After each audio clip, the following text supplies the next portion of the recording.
Céder le passage. Ce panneau de signalisation indique clairement la conduite à tenir aux usagers. Ici, ces derniers doivent laisser passer les véhicules déjà engagés dans le couloir du rond-point. Le refus de priorité en présence de ce panneau est une infraction sanctionnée par la convention de 4e classe du Code de la route. Mais ce matin encore, ils ne seront pas nombreux à en tenir compte. Il y a des règles de priorité à respecter. Et généralement, les gens ne le respectent pas. Un rond-point surtout, c'est très stressant parce que les gens sont généralement très indisciplinés. Après la courtoisie, ça relève après de l'éducation et autres, mais au moins qu'on respecte les règles.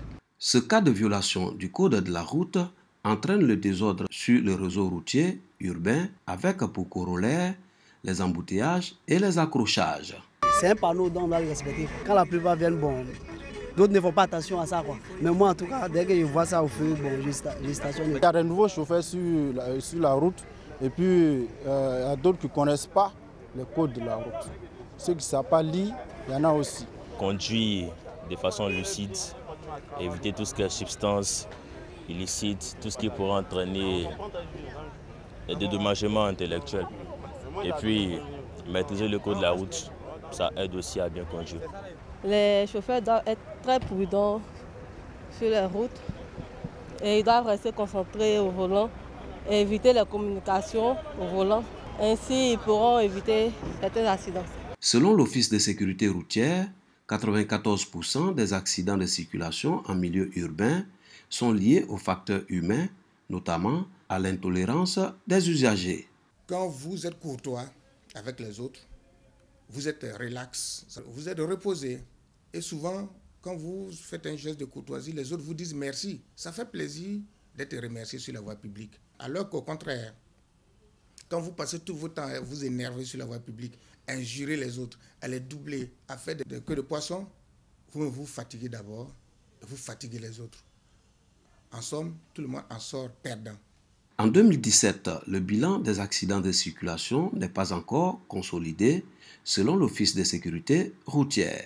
Mais l'on estime à environ 6 000 le nombre d'accidents de circulation chaque année sur le territoire ivoirien, avec plus de 600 morts et 11 000 blessés enregistrés. Pour les 2 premières semaines de janvier, 1458 accidents de la route ont été enregistrés en Côte d'Ivoire à la mi-janvier 2018.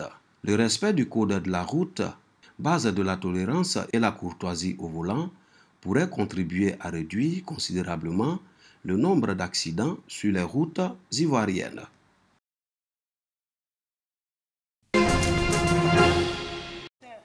Difficile et douloureuse séparation. Le petit Traoré Aboubakar, dit Bouba, enlevé puis assassiné et porté en terre sous le regard impuissant de son père. Ce moment a mobilisé des centaines de personnes, des membres de la famille, des amis, mais aussi des anonymes. Tous venus témoigner leur soutien à la famille, mais aussi pour dénoncer ces crimes. Non, je ne le connais pas particulièrement. Bon, compte tenu de la vague que son maître a suscité sur les réseaux sociaux, nous sommes venus juste apporter notre témoignage. Dis non, non à l'enlèvement des enfants, non au sacrifice humain, non à toutes les atrocités. En tant que voisine et mère, on ne pouvait pas rester parce que ce que vit cette femme-là, toute femme dans ce monde en train de vivre ça. À travers Bouba, nous allons retrouver les enfants qui ont disparu. Bouba n'est pas mort pour rien. Continuons la lutte contre ces criminels. Avant l'ultime séparation, Bouba a eu droit à la prière mortuaire faite par l'imam central d'Azaguié à la grande mosquée de la ville. Puis, cap est mis sur le cimetière où Bouba repose à jamais aux côtés de son grand-père dont il porte le prénom. La famille bénéficie pour la circonstance du soutien de la ministre de la Famille, de la protection de l'enfant et de la solidarité. Le professeur Maria Toukoun est venu témoigner la compassion du président de la République, Alassane Ouattara, et de l'ensemble du gouvernement. Elle rassure les parents que justice sera faite. Nous estimons que c'est une situation qui est intolérable. Ce crime ne restera pas impuni. L'auteur du crime a été arrêté et en tant que ministre en charge de la protection de l'enfant, je veillerai particulièrement à ce que justice soit rendue. Tout en dénonçant l'acte qu'elle qualifie de barbare, la ministre Maria Toukoun invite les parents à la vigilance et a dénoncé tous les actes criminels. Les enlèvements d'enfants, nous sommes en train de constater que c'est un phénomène qui devient récurrent. Et donc, vigilance aux parents, vigilance aux parents, vigilance aux parents. Faites en sorte que vos enfants ne se laissent pas enlever par des gens qui sont vraiment familiers à la famille pour être des bonbons, pour des jetons. On appelle les enfants et voici ce qui arrive. Le numéro, c'est le 116. C'est une ligne sur laquelle tous les Ivoiriens, toutes les personnes qui vivent en Côte d'Ivoire peuvent téléphoner pour signaler tous les cas suspects. Parce qu'il faut dénoncer ces situations-là. La ministre de la Famille, de la Protection de l'Enfant et de la Solidarité a également souligné que les parents bénéficieront d'une prise en charge psychologique afin de leur permettre de faire face à ce drame qui suscite beaucoup d'émotions. Ces étudiants de la faculté des sciences juridiques ou parti progressiste ivoirien et ceux de la faculté des sciences politiques ou la Côte d'Ivoire unie de l'Institut universitaire d'Abidjan face à face. Ils défendent leur projet de société réalisé et viable pour le développement de la Côte d'Ivoire à l'image des dirigeants de la nation. Nous sommes à la deuxième édition du concours Face à la Nation 2.0 initié par l'Association des étudiants de l'Institut universitaire d'Abidjan, section des sciences juridiques et politiques. Vous avez vu certaines personnalités être jurées, c'est-à-dire que lorsque les candidats viendront exposer les projets et les programmes de campagne, ils peuvent se servir de ça pour aller vers les supérieurs hiérarchiques pour dire au moins voici ce que tel étudiant a proposé et qu'est-ce qu'on peut faire pour pouvoir y remédier. La science politique ici en Côte d'Ivoire et bien plus en Afrique n'est pas vraiment connue. Donc au travers de ce concours, c'est de permettre une promotion de la science politique qui est à même de vous décrire avec exactitude ce que c'est l'État, ce que c'est une nation. À l'issue de la délibération du jury composé d'hommes politiques, la Côte d'Ivoire unie, les étudiants de la faculté des sciences politiques, comme à la première édition, sont déclarés vainqueurs. Nous avons présenté, je pense, un projet de société cohérent. Prenons une Côte d'Ivoire solidaire, une Côte d'Ivoire rassemblée et une Côte d'Ivoire prospère. Après ce concours, j'ai appris comment déjà affronter ma peur de parler en public. J'ai appris comment défendre un point de vue. Le jury s'est réjoui du bon niveau du débat intellectuel des étudiants qui ont su concevoir et défendre leur projet de société. Nous déplorons la baisse du niveau scolaire et universitaire depuis des années. Mais là, pour ce que nous venons de voir, je pense que nous avons des raisons d'être satisfaits. Cette deuxième édition du concours Face à la Nation 2.0 de l'Institut universitaire d'Abidjan, section des sciences juridiques et politiques, était placée sous le parrainage de la grande chancelière de l'Ordre national, Henriette Dagri Diabaté, représentée par le ministre Mamadou Touré.